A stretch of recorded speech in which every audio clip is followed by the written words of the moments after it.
All right. Welcome back, welcome in.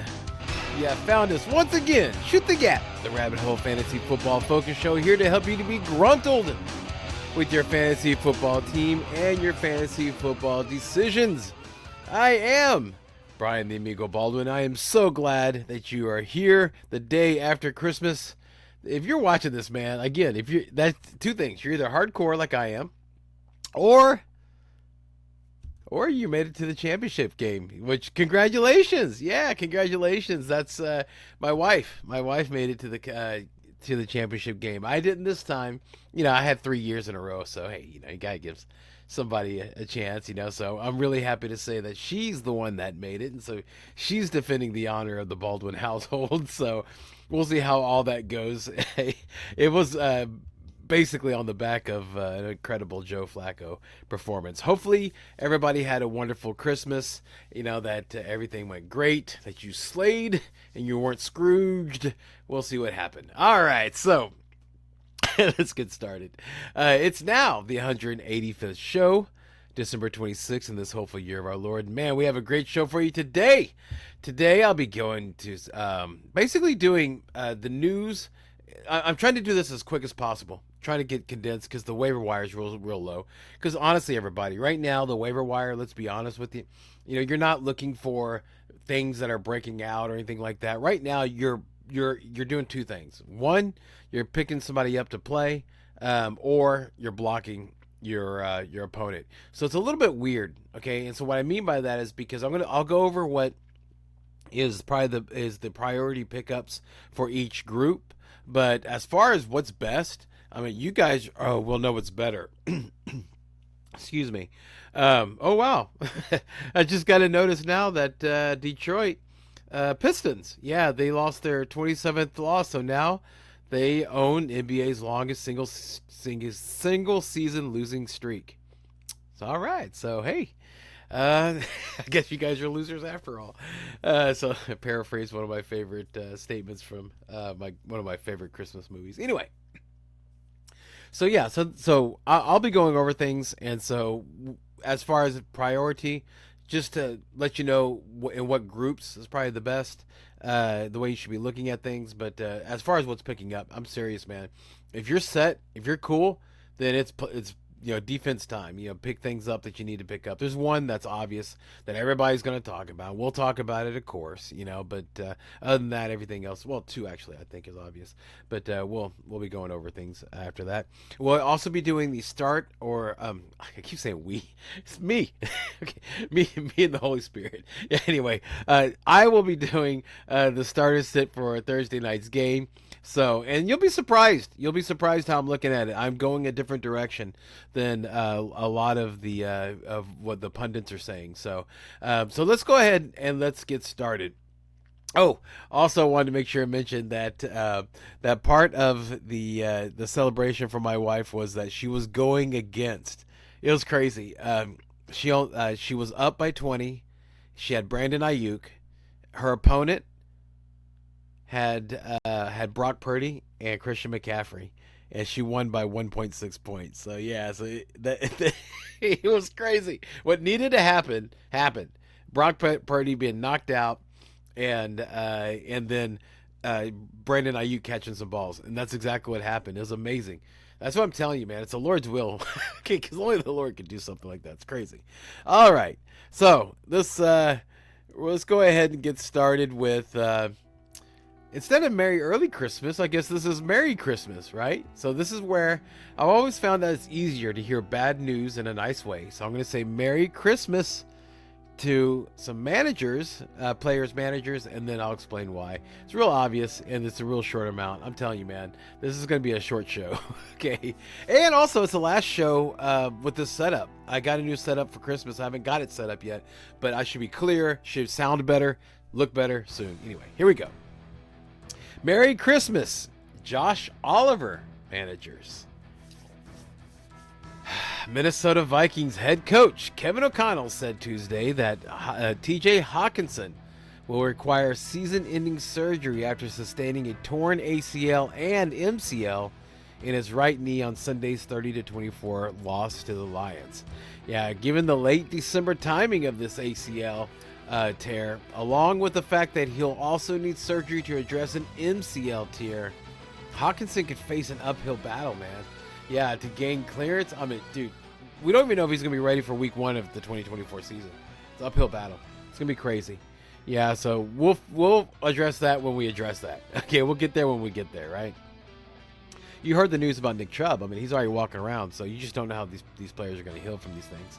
Anyway, Hockenson finishes his first full season in Minnesota with career highs in catches with 95, receiving yards with 960 receiving yards, and targets 127, in addition to scoring 5 touchdowns over 15 games.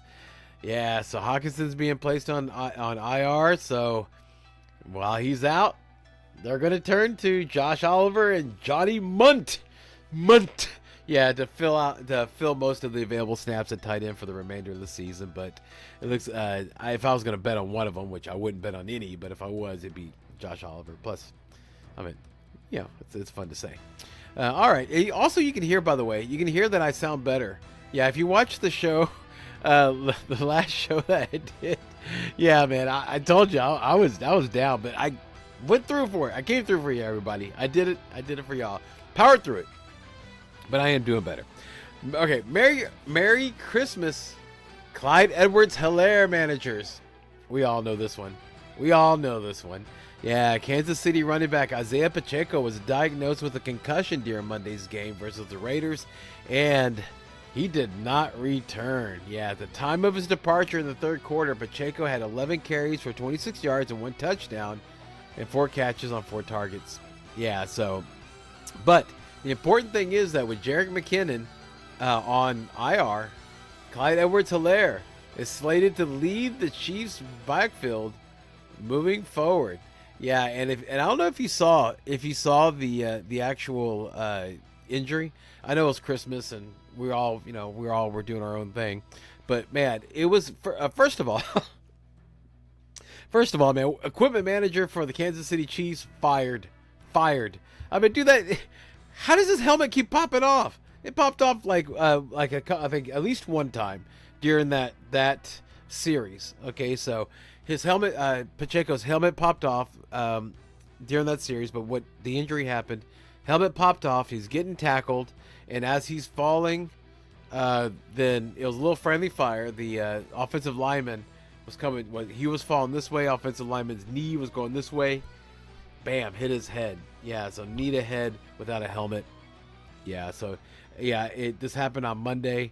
It's technically not a short turnaround, but it is because he's not really gonna have a full week to recover. So it looks like it's gonna be Clyde Edwards-Helaire, man.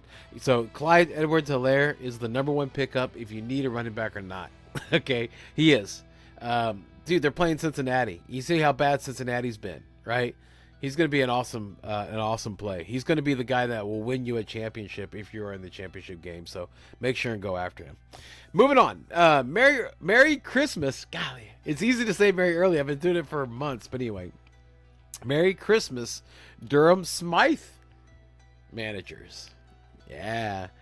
Miami Dolphins head coach Mike McDaniel said Monday that Jalen Waddle may have suffered a high ankle injury during Sunday's 22-20 win against the Cowboys. So Waddle first departed in Week 16 due to an eye injury. Okay, oh, my eye, right? An eye injury, right? But he was cleared to return. But then he eventually exited again due to what was called a shin issue at the time. After further testing, the Dolphins are honing in, and it looks like it's going to be that dreaded high ankle sprain, right? So, yeah, not good. And if he is diagnosed with the injury mentioned, Waddle could be in line for an absence of some kind. Wednesday's practice report will reveal how much and everything, so keep an eye out on that.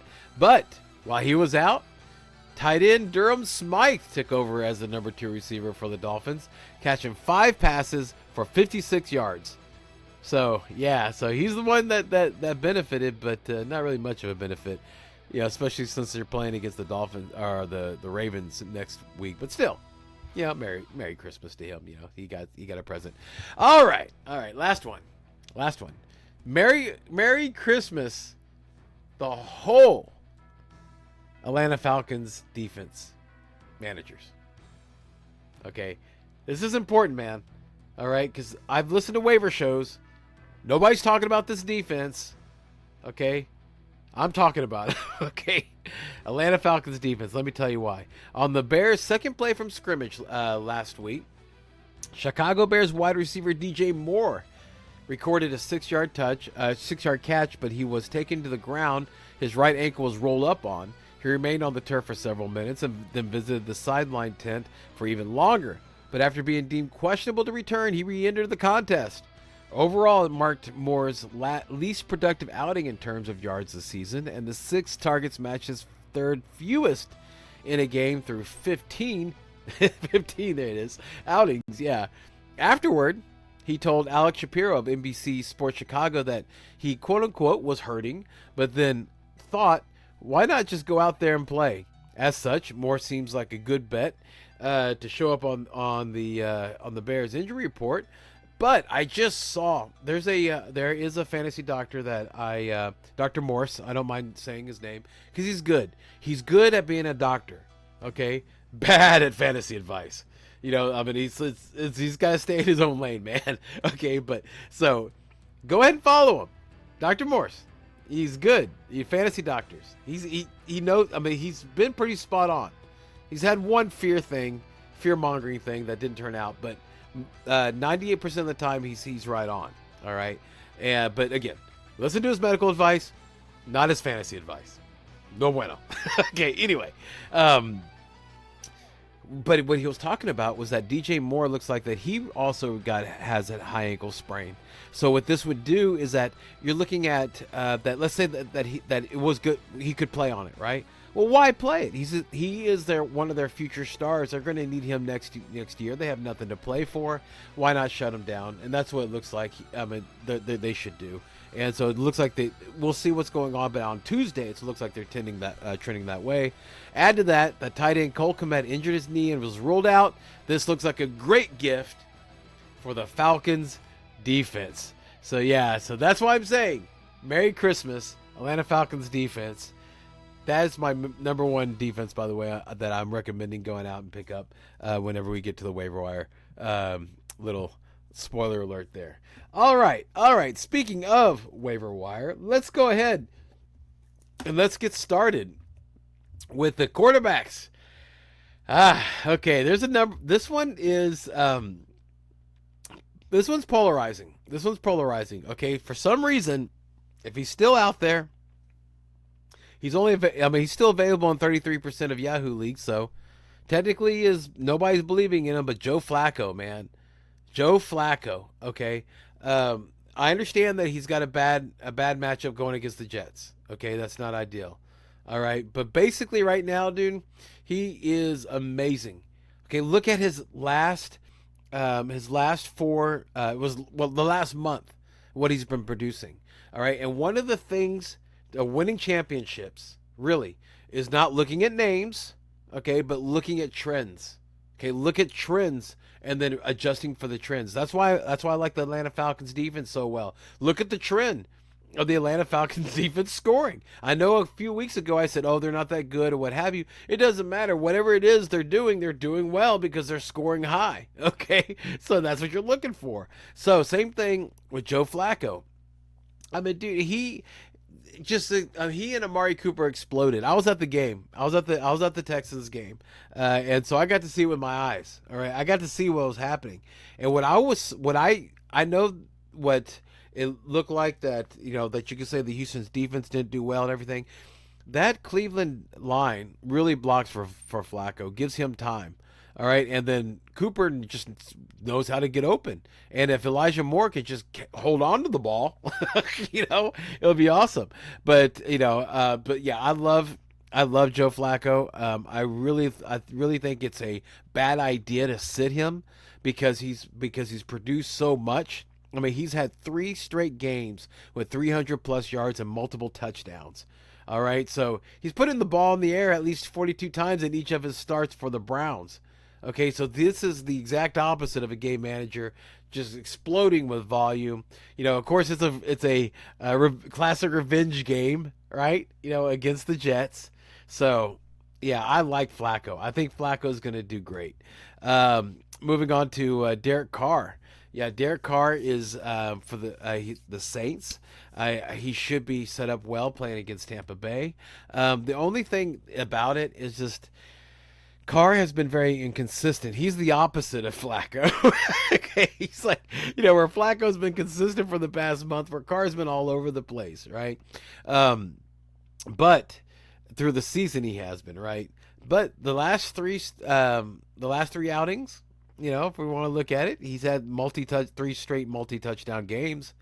All right, and it's a great matchup against the Buccaneers. The Bucs defense ranks last against the pass, allowing 264.1 yards per game and 7.6 yards per attempt. So, dude, this looks like a great game for not only Carr, but also Olave.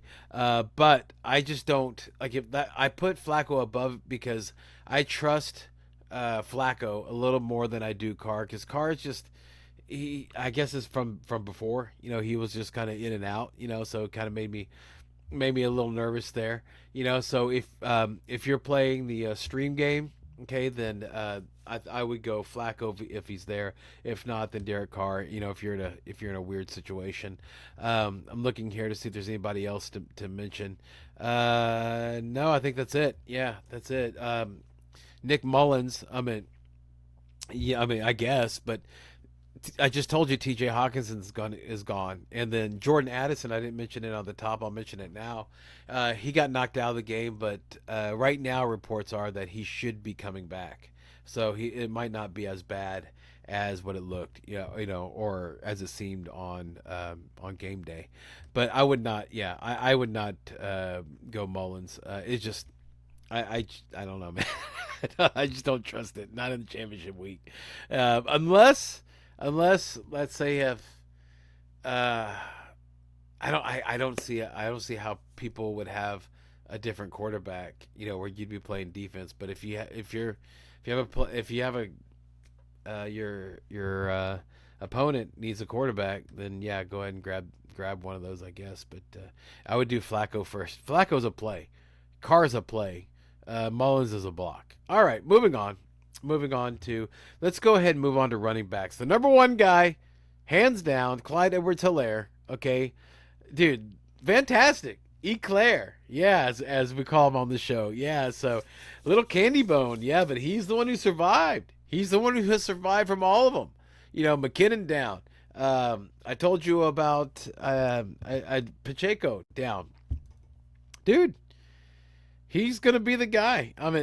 Last time whenever Pacheco was out, he was awesome. So he's playing against the Bengals. All right, so it's a high chance he's going to be an every down player this week. So yeah, Clyde Edwards-Helaire is the top of the waiver wire.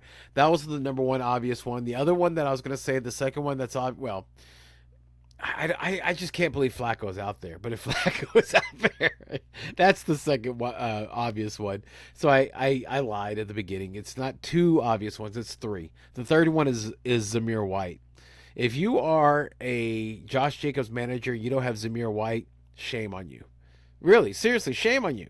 You should have got him. There was ample time. And right now, Yahoo's saying it's only 10% owned, so go get him if you're the Josh Jacobs manager. It's real simple. Real simple. Okay, with the Raiders are committed to running.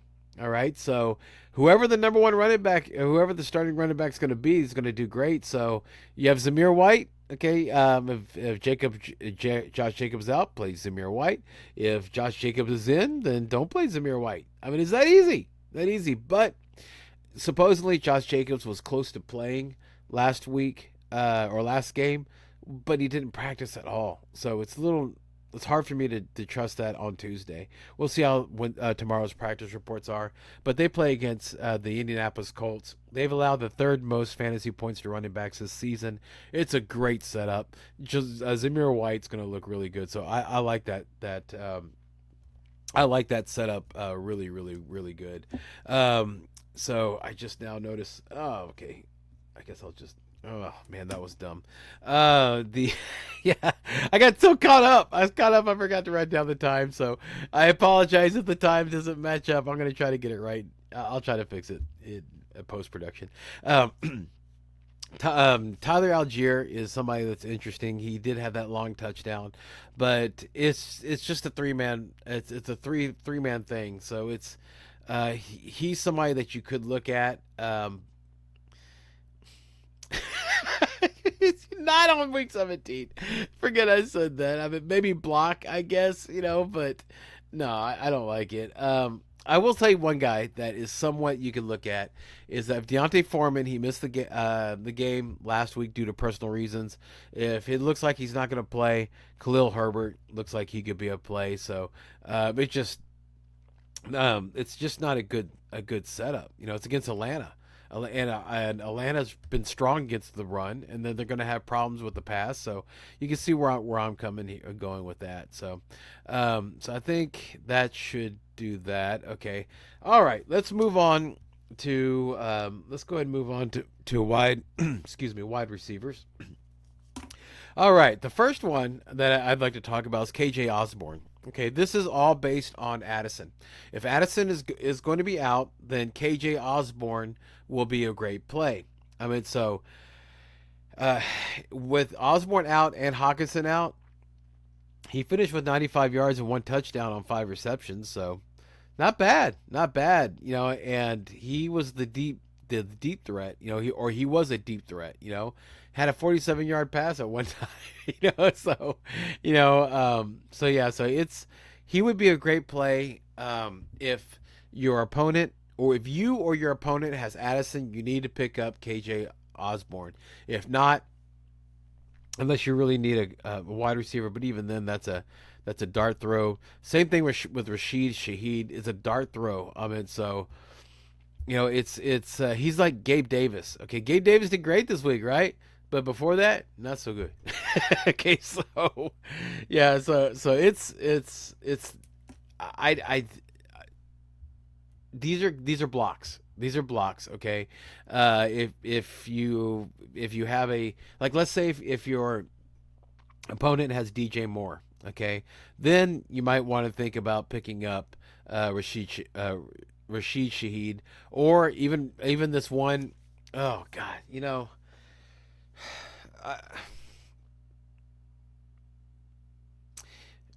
this is all based on how Jalen Reed and Christian Watson's going to do, but Romeo Doubs, I understand that he had a really good game, but dude, he is so like wishy-washy, and you're talking about this is your championship game. These are guys you're picking up to play. I guess if the guy has Jalen Reed, guy or girl has Jalen Reed, then go and pick up Romeo Doubs to block him. Or if you have Jalen Reed, pick up Romeo Doubs. But I wouldn't voluntarily go into the Green Bay Packers offense right now, especially since they're going to be playing against the Vikings, and the Vikings has now become a strong defense. So I just don't like that.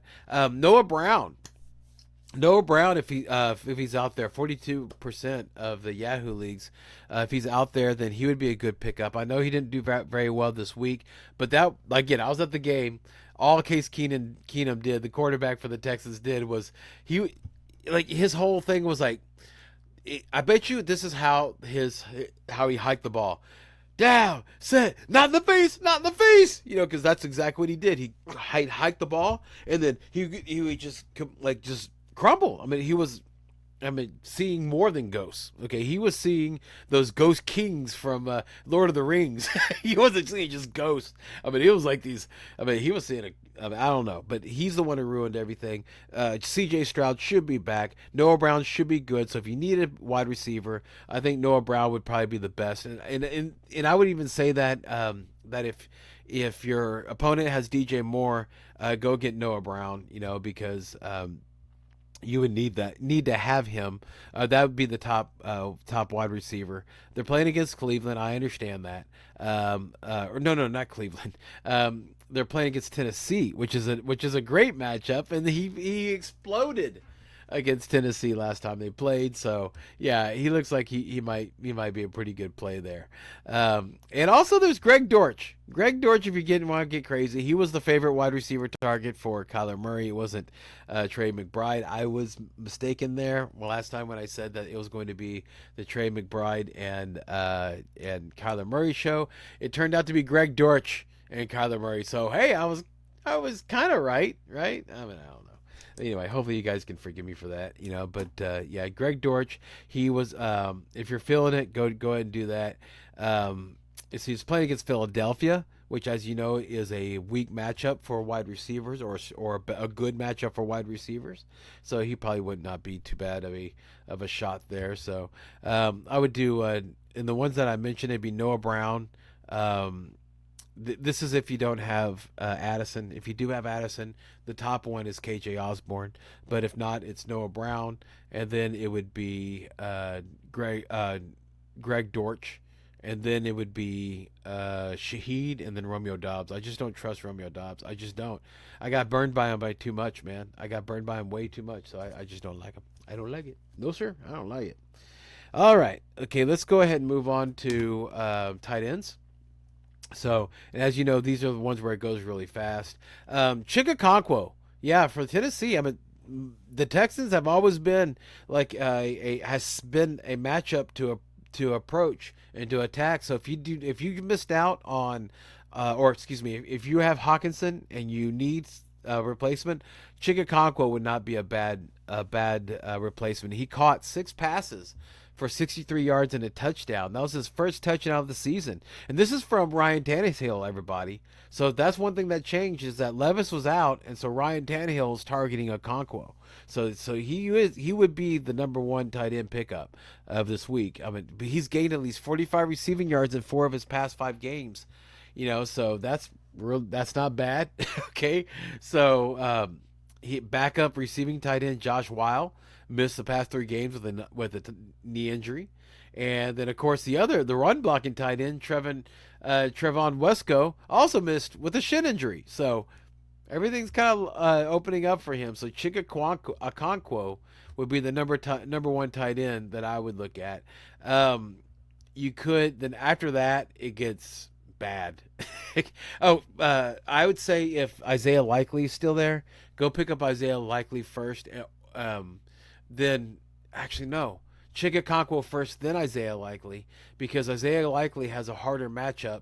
Okonkwo has a better matchup, so that's how I would handle that. Plus, with Tannehill playing, I think it's going to be a good thing for Okonkwo. Something changed. The quarterback changed, so we have to adjust as we go. We have to be bamboo. Just kind of sway with the wind, right? You could go Gerald Everett if you wanted to. This is where it's nasty. Gerald Everett, he caught 7 passes for 42 yards. So he was targeted by Easton Stick, the deodorant.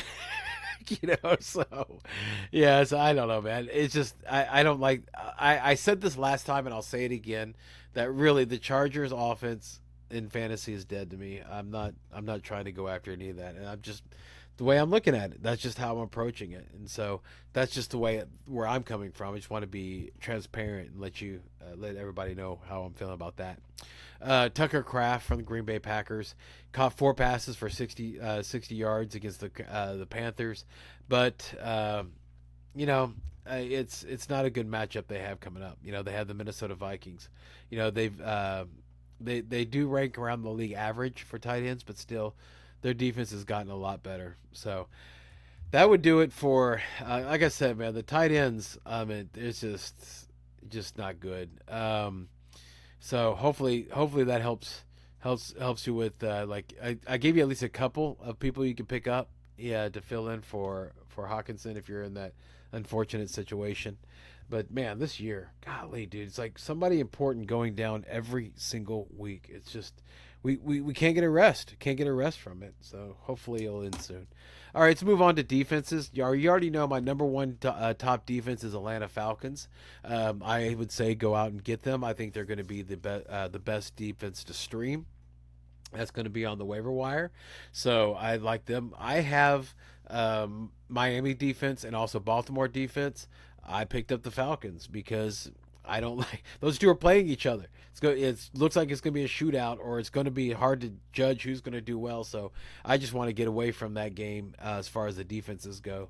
We'll cover the start sit in the next show, the next episode. But after that, I would say the Vegas. Yeah, Vegas. They're playing against Indianapolis. So that's a pretty good setup. So it would be Atlanta and the Falcons and Vegas. I know people are loving the Chicago Bears. I understand that. But I'm telling you, it's that it doesn't seem like it's going to be a great play because it's just their offense. The Chicago's offense isn't going to do that well. It's going to bog things down. They're playing. It's going to be, well, it's supposed to be nice. I mean, right now it's being forecasted as good weather, so it shouldn't be too bad. But we'll see. Keep an eye on it. Chicago could change it in a second. They're too close to the lakes, so you have to keep an eye on that. But yeah. So it just the Falcons. They've been leading really hard on the run. I think that Bijan's going to do well. I guess they're okay. How about this? I would go Falcons first, defense. Then I would do Vegas, and then I would do Chicago Bears. If the Texans are out there, that would be a great play too. If the Texans are out there, I would put them after the Falcons because they did really well against Tennessee. So all right. So I think I did it. I told you, man. The waiver wire wasn't that big of a deal this week. It's all about who you're picking up. It's who you're picking up and playing or blocking. So whatever is best for your situation, that's the way you prioritize. Okay, so that's what I would tell you to go and do that.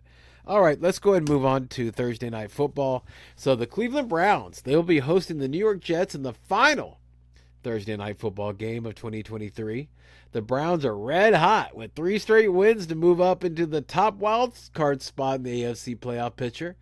The Jets, yeah, smells bad. Yeah, meanwhile, are looking to play spoiler after they have been eliminated from playoff contention. Yeah, so the latest odds have Browns as a 7-point favorite, and the over/under is set at 36.5 points.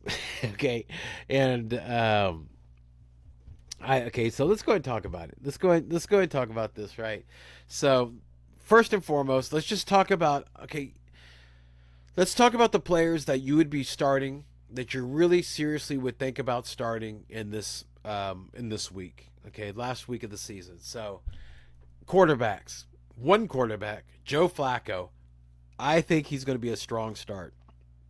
You look at trends. His trend's great. If anything, okay, maybe he might not hit the ceiling, but he's going to do better than average. He's going to do well. He's going to be able to hang with the other quarterback. He should not lose you your game. All right. And he has a better than average chance of winning the game for you, of doing well. Look what he did the past 3 games. Okay. He's still throwing to Amari Cooper, still throwing to David Njoku.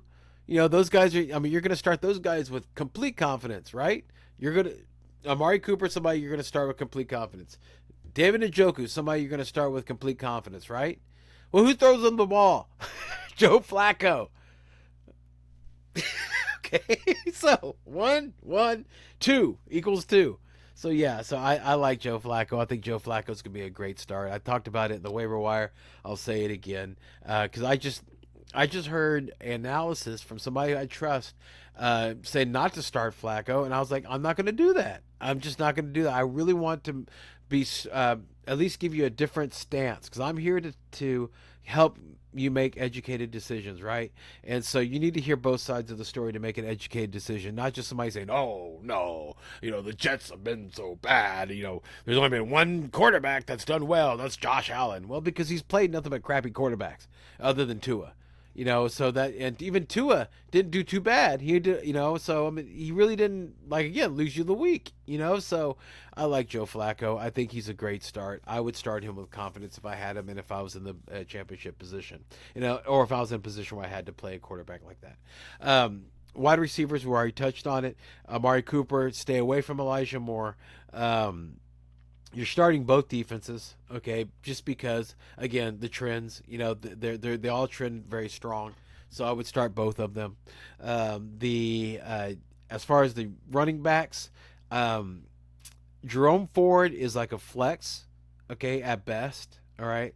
Brees Hall, you're going to start him because he did so well last week. So you're going to go ahead and start him, even though it's against a strong defense. Again, like I said, I was at the game. I saw those some big runs by Devin Singletary. So there are ways to get around it if they scheme it correctly. So we'll see if Nathaniel Hackett can do something like that. Garrett Wilson, wide receiver. How do I feel about Garrett Wilson starting him, man? You always start that guy. He's the number one top receiver.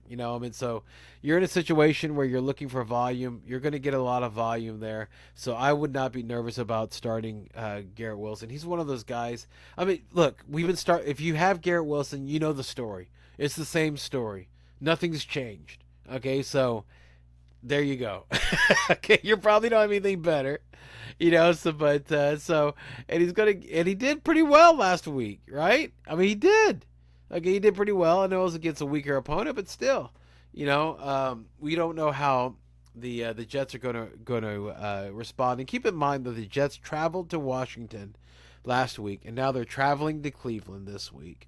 So they have nothing to play for. Cleveland Browns have everything to play for. So yeah, I just think that. But Wilson is always going to ball out. He's always going to play well. So I'm starting him as a wide receiver too. That's what I'm hoping for and expecting. Hopefully double digits type of thing. So it's somebody that I'm not. He's not going to win you the league, again, but he's not going to lose it for you. So if you're in a situation where you're like, you have to trust him, like I'm in a situation like that. Like I have Ridley and Garrett Wilson. Which way am I going to go? I'm going Garrett Wilson. He just seems more guaranteed. Ridley, I played him last week, and man, going into halftime with negative points was not cool, man.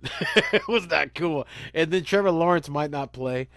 So yeah, that's we'll talk about that later. And then let me think here. So tight ends, you're playing David Njoku. I wouldn't really worry about the tight end for again, what you were getting with the Jet. No, I wouldn't do it. Never mind. I wouldn't do it. The only ones I would start for the Jets was Garrett Wilson and Brees Hall, and that's end of story. That's it. That's all I would start for the Jets and the defense. For the Browns, Joe Flacco, Amari Cooper, the David Njoku. Those are and the defense are ones that I'm confident in starting, and then maybe Ford. If you're feeling it, I would stay away from Kareem Hunt. Kareem Hunt is he's just too sporadic, especially on this type of game. So I wouldn't dig it. So I think I told you that's it. It's not that hard, but I think people are overthinking it, and I would just I'm following the trends with Flacco, and I'm just going to stay that way, and that's not going to change things. That's just how I'm going to look at it. But all right, okay. I think that did it. So that was the last Waiver Wire show for this year. So thank you so much for allowing me to be part of your fantasy football journey. I will tell you, make sure to hit the like and subscribe button because I will be doing the Start Sit show, and then probably be doing a wrap-up show, okay? And then we go radio silent after that, man. After the fantasy football season, we shoot the gap, just kind of shoots down. But what you will see, though, is that whenever pertinent things happen, trades happen, injuries happen, somebody says something stupid or does something stupid and they get suspended, we'll do shorts. Okay, we'll do these sniper episodes, like small episodes about certain events. I'll be doing shorts, so I'll be giving out a lot of information. I want to help you get prepared. Want to put out shorts of of top tight ends, top wide receivers, quarterbacks. That will start coming out when we start strategizing. Usually, probably around the NFL draft. Like once things start getting set, the free agency had gone through, the draft had gone through. We're seeing how people are healing from injuries, but there's gonna be a lot of content. So make sure click that bell, hit like, subscribe. Thank you so much for allowing me to be part of the journey. But check out our supporters. HighVolumeMusicRadio.com is a great radio station. It's one of those things where you want to be part of the journey, because this radio station is going some places. You want to be part of it. Yeah, and so jump on board now. Now's the time to get on. It's a great station. You can all add why. Well, it plays wonderful music, and of course, my radio show, my sports talk radio show, interactive Drive Time Sports with Charlie and Brian. So if you have any type of fantasy football questions, or if you want to discuss anything I said, please make sure and call. It's Drive Time Sports with Charlie and Brian on HighVolumeMusicRadio.com. Every Thursday between 4 to 6. It's also on the free app, okay, the High Volume Music Radio app, okay. So yeah, so HighVolumeMusicRadio.com or the free High Volume Music Radio app. Drive Time Sports with Charlie and Brian every Thursday, 4 p.m. to 6 p.m. Central Time. All right, so on behalf of me, I want to thank you so much for watching. I hope that this year's an even better year than the last. Parting shot, man. Parting shot. And this was a little different. You already know what I've been saying, but this time I'm gonna tell you this, because this is really important. Look at the trends. Trust the trends. Okay? Trust the trends. Don't look at the names of the players. Look at the trends. Okay? And when you see somebody producing, they took off at the end of the year. All right? They're exploding at the end of the year. Joe Flacco's one of the ones I'm talking about. But there's other trends that you can see. All right? So keep in mind, trust those trends. Trust your instincts. Okay, you got here because of who you are and how good of a player you are. So always trust your instincts. Go with your gut. All right. So make sure and do that, and you'll come out fine. All right. So thank you so much for watching. I hope that you enjoyed the show. Hope you had a wonderful Christmas, and I'll be back with a start sit for week 17 in a couple of days. Thank you so much, everybody, for watching. And let me go ahead and see if I can get that music going. Yeah, there we go. Yeah, there it is. All right. Thank you so much for watching. Enjoy your night. Bye-bye.